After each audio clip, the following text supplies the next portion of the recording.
আসসালামু আলাইকুম। আমার বেগুন গাছে আলহামদুলিল্লাহ অনেক বেগুন এসেছে। একটি করে ডালে 4-5টা করে বেগুন এসেছে। বেগুনগুলো দেখতে অনেক সুন্দর এবং খেতেও অনেক সুস্বাদু।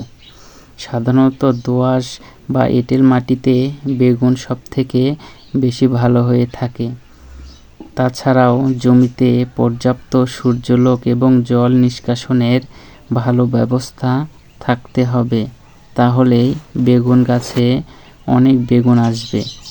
আমার গাছের বেগুনগুলো দেখতে মাশাআল্লাহ অনেক সুন্দর। সময় মতন গাছে ছত্রাকনাশক ঔষধ ব্যবহার করতে হবে, যাতে করে পোকা আক্রমণ না করতে পারে।